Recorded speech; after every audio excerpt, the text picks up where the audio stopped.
Mga minamahal kong mga kababayan, nakikita po ninyo yung pattern sa mga nagdaang araw. Mas uunahin po nila yung tao na nagmamalasakit sa inyo para palitawin natin ang katotohanan. Meron po tayong talagang gustong-gusto kong basahan. Matagal na po ito. Ang kanya pong pangalan ay si Rodante Marcoleta. So kilalang-kilala nyo to. Nakita natin ito sa mga napapanood natin, ng mga previews na usapan, kung saan nandyan yung nakaranas siya ng pag-humiliate, ng kung ano. Ano nga ba? Sino nga ba si Rodante Marcoleta dito sa tarot? So again, ito po ay for blog using lang at saka wala naman sanang pikunan. Ano po yan. Kung ano ang nakikita mo kay Rodante Marcoleta, ay pakita mo sa akin, aking tarot. Nawa ay makita natin kung sino si Rodante Marcoleta. Yan po. Rumble natin, rumble.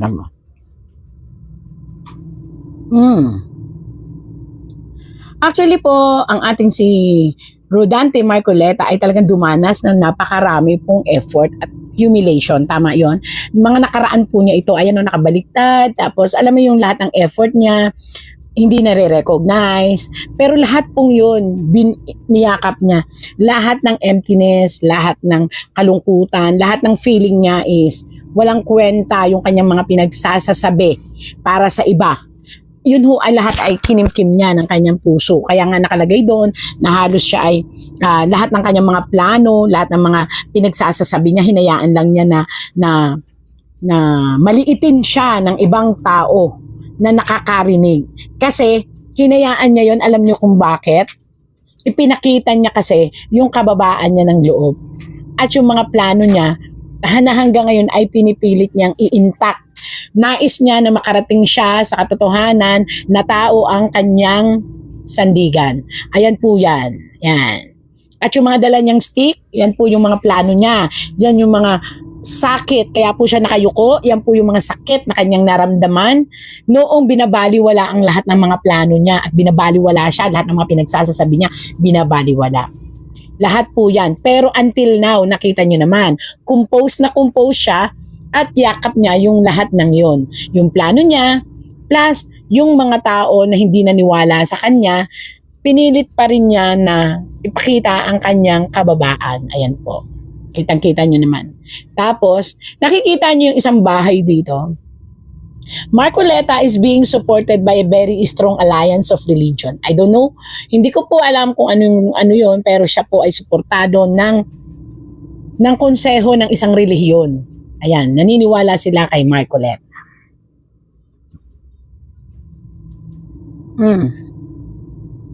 May mga plano si Marcoleta na parang alam niyo yun, parang ano to siso.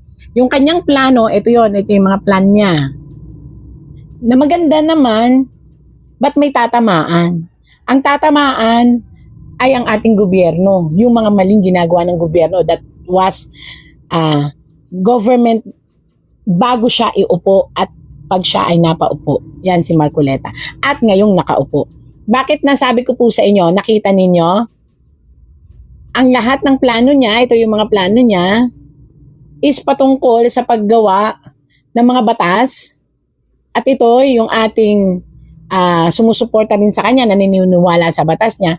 Pero mag-ingat po siya kasi tatamaan po ng kanyang batas na ipapanukala ay ang batas kung saan ang mga korap at ang mga nakaupo sa ating gobyerno, ito po yung batas na kanyang ipapanukala, ay tatamaan. Not only the corrupt government or people inside the government o yung mga nakaupo sa gobyerno, kung hindi po tatamaan din ang pamamaraan ng lehislaturang pang batas ayon sa Pilipinong basihan. Ayan po. Kaya naku, mag-ingat po kayo, sir, kasi may mga tatamaan po kayo na maaaring maging kalaban ninyo at mag-oppose sa inyo. But still, ang palad mo parang sa iyo kasi, Sir Dante, Mr. Marcoleta, parang sa iyo, life, you can live only once. Parang ganun po yung filosofiya ng buhay nyo na Mabubuhay ako minsan lang, so gagamitin ko na ng tama. Kahit marami pang humps, kahit marami pang distraction, isusulong ninyo ang isang panukalang batas at 2 po sa batas na yan ay maaaprubahan. Ang dami nyo pong batas, kaso lang 2 lang talaga ang maaaprubahan na talagang tatatak din sa tao, sa isipan ng tao. Oo. Malapit ka sa Diyos. Yun ang kaya kong sabihin. Ang ibig sabihin po nito, lahat ng ginagawa mo ay binabase mo not only in your heart, but also on your faith. At dahil po doon, you are being guided by your belief. Ibig sabihin, pag alam mo na dapat ipaglalaban ito, itong batas man ito, or tao man ito na kakalabanin mo. And you are prepared. Prepare po kayo.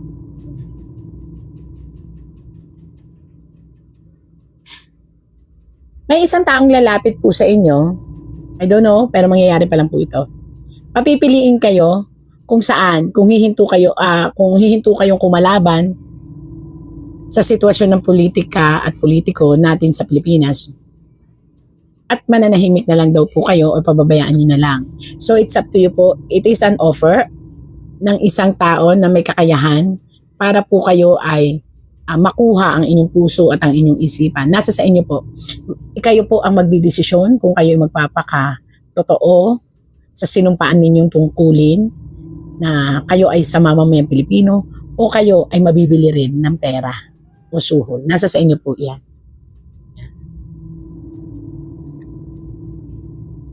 Sa ngayon, binubuo mo ang iyong sarili. Sir Marcoleta, sana po ay makita nyo ang inyong sarili na ikinalulugod ng sambayan ng Pilipino dahil sa ngayon po, ang konsentrasyon nyo po is makita ang katotohanan tungkol sa budget ng Pilipinas. Ito po, parang ano po ito? Ano ba ito? Medyo masalimuot po ito kasi gusto nyo pong questionin at talaga nyo pong pag-aaralan ang isang matinding financial or budget ng Pilipinas. Tutuon po kayo sa korupsyon at kung ano ang meron at nawala sa Pilipinas. Wala kayong kikilingan pero maganda po ang inyong isasangguling batas. Pero yun nga po, mag-ingat, marami po kayong makakalaban.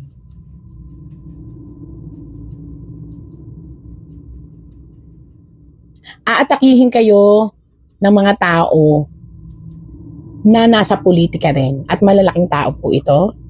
Aatakihin kayo nila sa pamamaraan ng pagsira ng inyong desisyon o mga plano.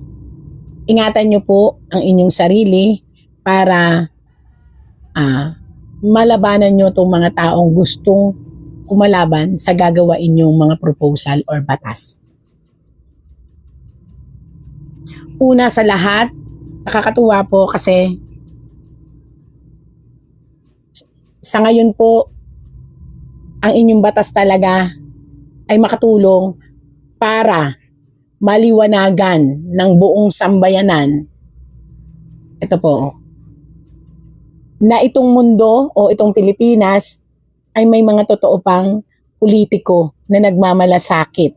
Yun po talaga, kung mapapansin ninyo bakit kayo nakatayo tapos nakatingin kayo dun sa hawak ninyong mundo, may gusto kayong iparating sa buong sambayan ng Pilipino na hindi lahat ay nabibili ng pera o hindi lahat ng politiko ay nagbubulag-bulagan sa kamalian na nakikita nyo sa inyong paligid. So kaya po kayo may hawak na stick. Ito pong stick na to, kung mapapansin nyo to, 1, 2, 3, ay may 3 mga dahon. 3 panukala, pero sure na yung 2. Yung isa na lang, hindi ko pa po alam kung, kasi yun ay gagawain pa lang po. Yung isang 3 batas na ipapa-approve ninyo at ilalaban nyo. At naniniwala po ako na makapagdudulot kayo ng hustisya doon sa nawala nating hustisya sa batas kung saan napapalibutan po ito ng napakaraming question.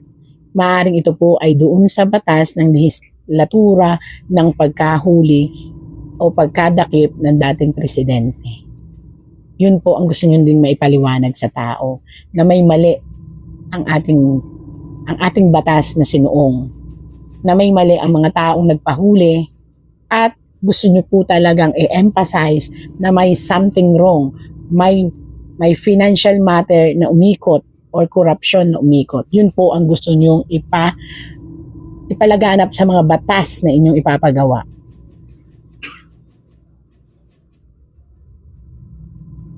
Again and again po, ingatan po ang health, lalo na po ang up and down ng ating blood. It's either po the heart also, the tension. Kailangan po ninyong ingatan ang puso.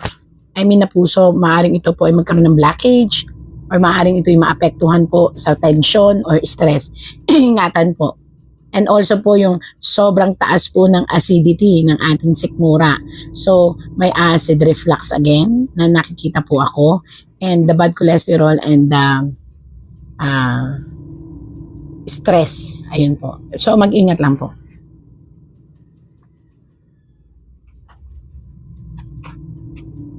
Mga tao na nanliit sa iyo ito noon. Mga tao na natatakot ngayon. Bakit natatakot? Yan po yung tanong. Bakit natatakot yung mga taong yan? Kasi wala na po sila ngayon sa mga posisyon kung saan kayo po ang tinatanggalan noon ng karapatang magsalita at magposisyon. Pero ngayon nabaliktad ang mundo. Kayo na po ang lilitis. So nasa sa inyo po kung paano nyo sila lilitisin. Kasi po ang sabi po ng tarot, ayan po, hawak nyo ngayon ang isang sandata na maaaring magbigay ng napakatinding pag-wake up call sa kanila dahil ikaw ay ipuposes ka ng isang batas kung saan lilitisin ang bawat nagkamali sa gobyerno sa pamamagitan ng pagbubuklat ng kanilang mga asset. So again and again, financial matter po, doon sila natatakot ang mga kalaban. I don't know kung mga kalaban mo na ito or makakalaban. Basta sa isang sitwasyon, financial matter ang nakakatakot at ang asset matter ang talagang mabibigyan ng focus at dito sila madidestroy. So you are the commandant, parang ikaw yung sa isang pulutong. Ikaw ang mamumuno para alamingin kung ano at hanggang saan ang kanilang nakuha sa gobyerno. Naku, mag-ingat po kayo, sir. Kasi po ito po yung masyadong corruption ang target na nakita po ng tarot na inyo talagang ifo-focus. Nakakatuwa naman po, ang dami na po nag-o-offer sa inyo. Pero you are still. Kaya ipagpatuloy nyo lang po na nasa tamang batas ang inyong isulong at nakita nyo po ito, kayo po ay suportado ng mga matataas na nanunungkulan pagdating po sa inyong relihiyon. Tama daw yung ginagawa. At sa mga tao rin na naniniwala na kayo ay nasa tamang daan at sana wag po kayong lilihis. Ayan po. May hinihintay kang isang mensahe na kapag itong mensaheng ito ay pinarating na sa iyong puso at sa iyong isipan, malilinis po nyo yung pangalan nyo noon na sinira ng mga tao na naninira sa inyo. So ito na po yun. Just wait and see at it's payback time po. Ayan po.